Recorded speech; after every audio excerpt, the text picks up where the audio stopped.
امداد سمرو نیا سیاپا پڑ گیا ہے جی. بڑوں نے سر پکڑ لیے ہیں. انتخابات کا اعلان ہوتے ہی جوڑ توڑ تیز ہو گئی ہے. لڑائی بھی شروع ہو گئی ہے گھروں کے اندر بھی اور پارٹیوں کے اندر بھی, اور ڈنڈا نیا چلانے کے لیے تیار کر لیا گیا ہے. ڈنڈے کے اوپر تیل بھی لگا ہوگا, ڈنڈے کے اوپر کیل بھی لگے ہوں گے, نہ جانے کیا کیا ہوگا. اور وہ ڈنڈا ظاہر ہے انتخابات سے پہلے صورتحال کو قابو کرنے کے لیے 2-3 حوالوں سے وہ ڈنڈا چلے گا. امن و امان کی صورتحال بھی ہے اور اس میں کچھ سیاسی مقاصد بھی ہیں.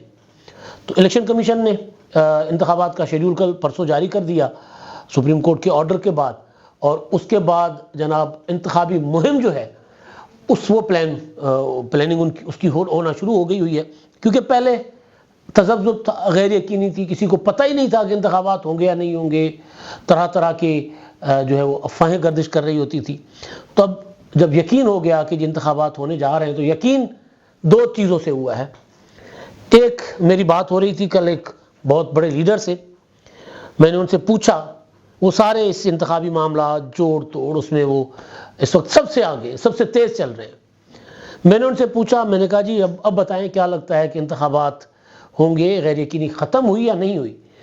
تو انہوں نے کہا کہ ہمایوں اختر نے IPP جوائن کر لی ہے, اس کا مطلب ہے کہ انتخابات ہونے جا رہے ہیں. پھر میں نے لقمہ دیا, میں نے کہا سرفراز بگٹی نے ریزائن کر لیا ہے وزارت داخلہ سے, تو اس سے بھی لگتا ہے کہ انتخابات ہونے جا رہے ہیں. تو انہوں نے کہا لگایا, انہوں نے کہا کہ بالکل جی اسی طرح ہی ہے. تو اب جوڑ توڑ جو ہے الیکشن مہم, پہلے الیکشن مہم کا میں ذکر کر رہا تھا نا کہ الیکشن مہم اب پراپر شروع ہونے جا رہی ہیں. آغاز پیپلز پارٹی نے کر رکھا ہوا تھا, چھوٹے چھوٹے ورکرز کنونشن اور چھوٹے چھوٹے جلسوں کی شکل میں. بلاول بھٹو زرداری نے کوئی 10 کنونشن KPK میں کیے, 1 کنونشن کم جلسہ گجرانوالہ میں کیا, کچھ سندھ میں ایکٹیویٹیز کی, کوئٹہ میں بڑا جلسہ کیا, اور اب 19 تاریخ کو بلاول بھٹو زرداری یہ منگل کو آ رہے ہیں, 1 روز بعد آ رہے ہیں اپنا یہاں پر لاہور میں, لاہور ہائی کورٹ بار ایسوسی ایشن سے خطاب کریں گے. اور پھر 27 فروری سے محترمہ بینظیر بھٹو کی برسی کے موقع پر وہ وہاں سے گڑھی خدابخش سے باضابطہ اپنی الیکشن مہم کا آغاز کریں گے. اس دوران 4 صوبوں کا شیڈول بھی بن جائے گا, منشور بھی اناؤنس ہو جائے گا, اور بلاول بھٹو اپنے منشور کا اعلان کریں گے گڑھی خدابخش میں کھڑے ہو کر پارٹی کے منشور کا. وہاں سے وہ سٹارٹ لیں گے, وہاں سے وہ آغاز کریں گے کہ جی یہ میرا منشور ہے, یہ میں لے کر چل رہا ہوں, ساتھ آپ کے آ رہا ہوں. پیپلز پارٹی ایک طرح سے ذرا پرسکون ہے کہ انہوں نے الیکشن سے پہلے کسی کے ساتھ اتحاد نہیں کیا, کسی کے ساتھ وعدہ وعید نہیں کیا, لوگوں کو انگیج کیا, لوگوں کو کہا جی آئیں ہمیں جوائن کریں, الیکٹیبل سے رابطہ کیا, پنجاب میں KPK میں بلوچستان میں, جو آئے ٹھیک, جو نہ آئے ٹھیک. لیکن انہوں نے کہیں یہ نہیں کیا کہ جی کمپرومائز کیا ہو کہ جہاں مضبوط پوزیشن میں ہے وہاں کسی پولیٹیکل پارٹی کی یا نئی پولیٹیکل پارٹی کے ساتھ سیٹ ایڈجسٹمنٹ کی کوئی بات چیت کی ہو. تو جنہوں نے بات چیت کی ہے سیٹ ایڈجسٹمنٹ کے حوالے سے, وہ ابھی تک پریشان ہیں, وہ ابھی تک ڈیسائیڈ نہیں کر پا رہے کہ کہاں سیٹ ایڈجسٹمنٹ کریں, کہاں اپنے لوگوں کو ٹکٹیں دیں. تو لڑائیاں ہیں اور وہ سیاپا ہے, اور وہ سیاپا جو ہے وہ اس وقت ان کو ہے جو یہ سمجھ رہے ہیں کہ جی یا جو جن کے لیے کہا جا رہا ہے کہ اگلی حکومت ان کی ہوگی. اور وہ سیاپا کیا ہے وہ میں آگے چل کر آپ کو بتاتا ہوں. یہ تو پارٹی کے اندر لڑائی, پارٹیوں کی اور پارٹی کے اندر لڑائی, پارٹیوں کی, ایک پارٹی کی دوسری پارٹی کے ساتھ تو چل رہی آرگومنٹ, لیکن پارٹی کے اندر اچھی خاصی لڑائی بڑھ گئی ہوئی ہے, شروع ہو گئی ہوئی ہے. اس کی کئی شکلیں سامنے آتی ہیں, تو وہ میں آپ کے سامنے رکھتا ہوں. لیکن ایک لڑائی گھر کے اندر, فواد چودھری صاحب کی جو حالت ہے وہ یہ ہے کہ وہ بہت زیادہ پریشان ہیں, جیل میں گھبرائے ہوئے ہیں, مایوس ہیں. ایک تو اس لیے کہ ان کو لگ رہا ہے کہ دور دور تک ان کی جان نہیں چھوٹنی, ان کو نیب نے گرفتار کر لیا. دوسرا ان کے گھر کے اندر لڑائی پڑ گئی. تیسرا ان کو ایک موقع دیا گیا تھا, انہوں نے موقع گوا دیا. موقع کیا تھا کہ کچھ یار دوست جو بیچ میں پڑے تھے انہوں نے گارنٹی دے کر فواد چودھری کو رہا کروایا کہ جی فواد چودھری جس طرح آپ کہیں گے اس طرح کہے گا جیسے پہلے آپ کہتے تھے فواد کرتے تھے. فواد چودھری تو بیسیکل اسٹیبلشمنٹ کے آدمی نا, بلکہ ان کا خاندان مشہور.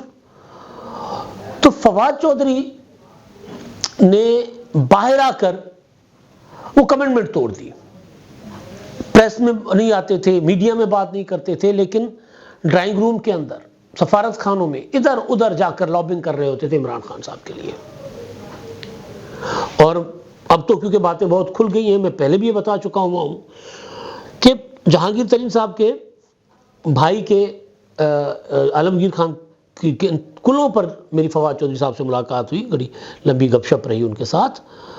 تو اس وقت بھی وہ آئی پی پی جوائن کرنے کے بعد بھی وہ یہ جس طرح بات کر رہے تھے تو یوں لگ رہا تھا کہ جیسے وہ ایک طرح سے ابھی تک پی ٹی آئی میں ہے، ابھی تک وہ عمران خان کے ساتھ ہے. ابھی دو دن پہلے جب عدالت میں فواد چودھری اور عمران خان ان کا آمنا سامنا ہوا تھا جیل میں، تو وہاں پر رپورٹ یہ کر رہا ہے میڈیا کہ فواد چودھری سے عمران خان نے پوچھا کہ تمہیں کیوں گرفتار کیا ہوا ہے، تمہیں اب کیوں رکھا ہوا ہے، یعنی تم نے تو کہہ دیا تھا سیاست چھوڑ دی تھی، پھر تمہیں کیوں رکھا ہوا ہے. تو اس کے لیے فواد چودھری صاحب ہیں پریشان، کیونکہ فواد چودھری صاحب نے متحرک سیاست تو نہیں کی تھی، لیکن وہ اندر کھاتے کچھ اور کر رہے تھے کمٹمنٹس کے علاوہ، یعنی کمٹمنٹ کے برعکس. تو لہذا فواد چودھری صاحب کے ساتھ تو یہ ہونا تھا. اب وہ لوگ جو فواد چودھری کے لیے کوششیں کر رہے ہیں، بڑوں سے رابطے کر رہے ہیں، ان سے بات ہوئی ہے. وہ کہہ رہے ہیں فواد چودھری کہہ رہے ہیں میری جان چھڑاؤ کسی طرح. اب بڑے کہہ رہے ہیں کہ یار پہلے بھی ہم نے رعایت کی تھی کسی کے کہنے پر، اور ہم نے تو اپنا وعدہ پورا کیا تھا، انہوں نے اپنا وعدہ پورا نہیں کیا تھا.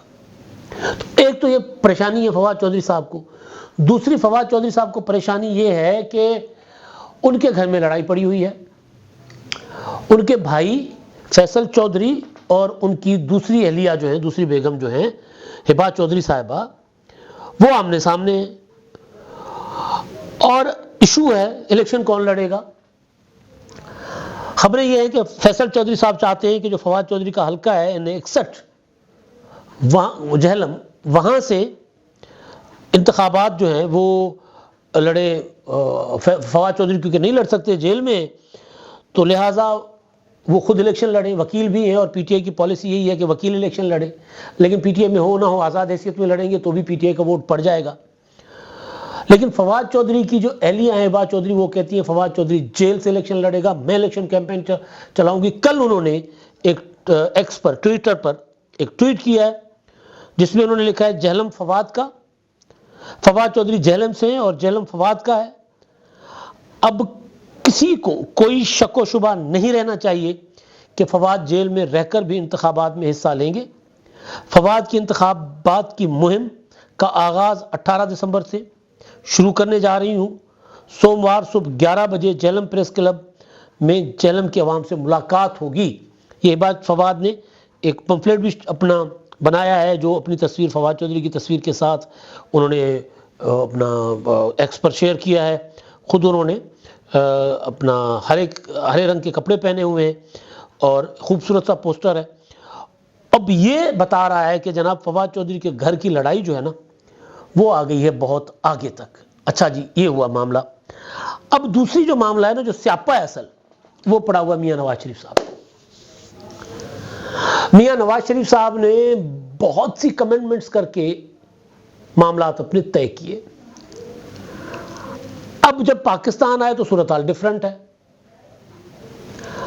نواز شریف صاحب نے آئی پی پی کے ساتھ، یعنی جہانگیر ترین خان کے ساتھ، علیم خان کے ساتھ، کیونکہ علیم خان نے ملاقاتیں کی، جہانگیر ترین صاحب نے لندن میں ملاقاتیں کی تھی، ان کے ساتھ بہت کچھ کمٹمنٹس کی ہوئی تھی.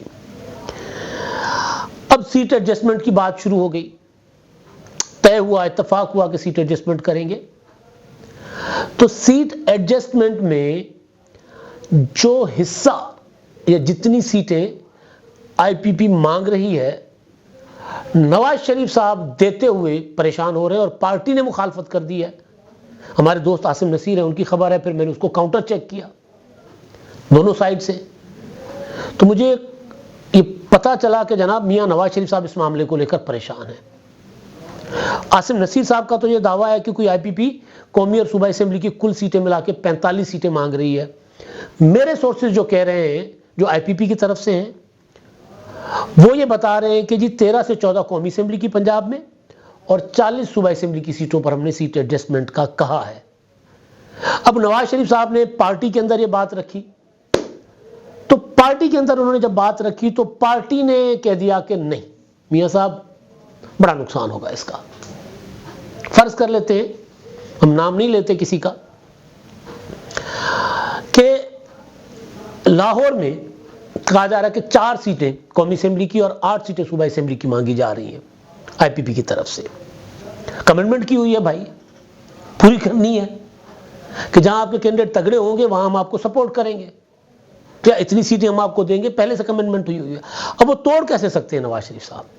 لیکن مسئلہ یہ ہے کہ وہ کمٹمنٹ کرتے ہیں لاہور کی 1 سیٹ یا 2 سیٹوں پر بھی اگر آئی پی پی کے سامنے کینڈیڈیٹ نہیں کھڑا کرتے تو اپنے کینڈیڈیٹ کا کیا کریں گے؟ جہاں مسلم لیگ نون ہاری ہوئی ہے وہاں پر تو چلے مسلم لیگ نون اپنے کینڈیڈیٹ کو یہ کہہ دے گی کہ یار آپ نے تو گزشتہ الیکشن ہار گئے تھے, چلے کوئی بات نہیں, اس بار ہم ذرا پولیٹیکل مجبوری ہے ہماری.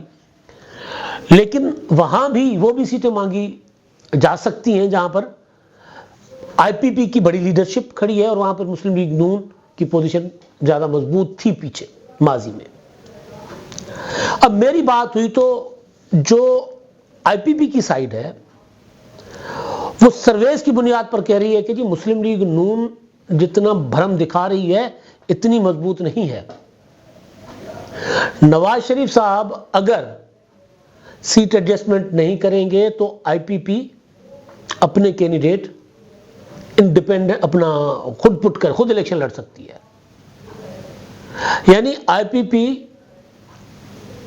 بہت زیادہ کمپرومائز نہیں کرے گی, بہت زیادہ لچک نہیں دکھائے گی. جہانگیر ترین صاحب جو ہیں ان کو الیکشن کی سائنس آتی ہے, وہ شخصیت ہیں جنہوں نے عمران خان کو وزیر اعظم بنایا تھا, تو لہذا ان کو ہلکا لینا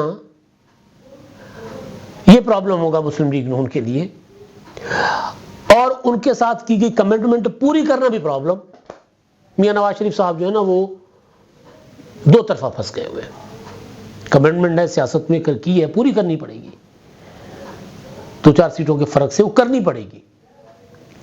لیکن پھر مسئلہ یہ ہے کہ اگر ادھر کمٹمنٹ پوری کرتے ہیں تو پھر اپنے لوگوں کا کیا کریں گے؟ وہ نواز شریف صاحب کو کہہ رہے ہیں پھر ہم انڈیپینڈنٹ لڑ لیں گے. یہ تو نہیں ہو سکتا کہ قربانیاں ہم دیں, سارا کچھ ہم کریں اور اینڈ ٹائم پر آ کر آپ کہیں کہ جی آپ وتھڈرا کر جائیں کیونکہ میری سیاسی مجبوریاں ہیں, کیونکہ میں نے کسی کے ساتھ کمٹمنٹ کی ہوئی ہے. تو یہ پرابلم نواز شریف صاحب کو فیس کرنی پڑ رہی ہے, اور شاید زندگی میں پہلی بار اس طرح ہے. ورنہ وہ جو تھا نا کہ مسلم لیگ نون کے پاس ہر حلقے میں 2-2, 4-4, 5-5, 10-10 تگڑے کینڈیڈیٹ ہیں. یہ بھی ایک طرح سے پاپولیرٹی کے نشان تو اپنا علامت تو ہوتی ہے, لیکن پھر اگر وہ ایک کینڈیڈیٹ کو ٹکٹ ملنے کے بعد باقی ناراض ہو جائیں, باقی روٹ جائیں, کسی اور پارٹی میں چلے جائیں تو پھر پرابلم ہوتا ہے. پھر وہ آزاد بھی لڑ لے تو بھی پرابلم ہوتا ہے, کیونکہ اندر سے پارٹی کو اندر سے وہ نقصان, پارٹی سے ٹوٹا ہوا بندہ اگر پارٹی کے سامنے الیکشن لڑے تو مسلم لیگ نون کے 2 کینڈیڈیٹ ہو گئے اور آزاد ہوگا, آئی پی پی کا ہوا, کوئی بھی ہوا, پی ٹی آئی کا کینڈیڈیٹ ہوا تو وہ جیت جائے گا, تو نقصان مسلم لیگ نون کا. تو نواز شریف صاحب یہ جو مسلسل میٹنگز کر رہے ہیں اور یہ کر رہے ہیں وہ کر رہے ہیں, اور ابھی تک کیونکہ پہلے انتظار تھا حلقہ بندیوں کا کہ جی حلقہ بندیاں فائنل ہو جائیں اس کے بعد سیٹ ایڈجسٹمنٹ کو ہم فائنل کر لیں گے. حلقہ بندیاں فائنل ہوئے, آج کیا تاریخ ہے, آج 17 تاریخ, حلقہ بندیاں فائنل ہوئے 17 دن ہو گئے, 18 دن, ابھی تک یہ معاملہ ڈیسائیڈ نہیں ہوا. ڈیسائیڈ اس لیے نہیں ہوا کہ نواز شریف صاحب کے لیے سیاپا بن گیا. میں نے آئی پی پی پہ جو بمبو مارا اپنے سورسز ٹاپ لیول کے, اور کچھ سورسز ہیں جو ظاہر ہے غیر سیاسی ہیں بڑے لیول کے, وہ کہہ رہے ہیں کہ نہیں جو آئی پی پی ہے وہ چل میں ہے, ان کو کوئی پرابلم نہیں ہے. اچھا انہوں نے چل میں ہی ہونا ہے نا, نئی پارٹی ہے بھائی, ان کے لیے 2 سیٹیں بھی اچیومنٹ ہے, ان کے لیے 4 سیٹیں بھی اچیومنٹ ہے, ان کے لیے 5 سیٹیں بھی اچیومنٹ ہے, ان کے لیے 15 سیٹیں بھی اچیومنٹ ہے. وہ 0 سے شروع کر رہے ہیں, لیکن سیٹیں ایڈجسٹمنٹ میں دے کر نواز شریف صاحب نقصان اٹھائیں گے, نہ دے کر نواز شریف صاحب نقصان اٹھائیں گے.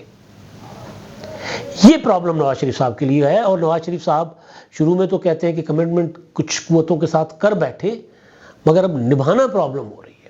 آئندہ چند روز میں آپ کو اس سے جو سارا کچھ نیا ہو رہا ہے نا, اس میں آپ کو نظر آ جائے گا کہ یہ جو اتحاد بننے جا رہا ہے یہ بنے گا یا بننے سے پہلے بگڑ جائے گا، سیٹ ایڈجسٹمنٹ ہوگی یا پھر آئی پی پی جتنے ان کے پاس تگڑے کینڈیڈیٹ ہیں وہ مسلم لیگ نون کے سامنے بھی کھڑے کرے گی، کیونکہ حالات نواز شریف، اچھا دونوں صورتوں میں بار بار کہہ رہا ہوں، دونوں صورتوں میں نقصان نواز شریف صاحب کا ہوگا، اور مسلم لیگ نون کے اندر بھی بہت کچھ چل رہا ہے، کسی اور ولاگ میں اس کا بھی ذکر کر لیں گے، کیونکہ مسلم لیگ نون کے اندر وزیر اعظم کا معاملہ تو تقریباً کلیئر ہے، لیکن وزیر اعلیٰ پنجاب کے معاملے پر ابھی بھی ٹھیک ٹھاک قسم کی ڈسکشن چل رہی ہے۔ میں ڈسکشن کا لفظ استعمال کرتا ہوں، کوئی اور نہیں۔ اب تک کے لیے اتنا ہی، اللہ حافظ۔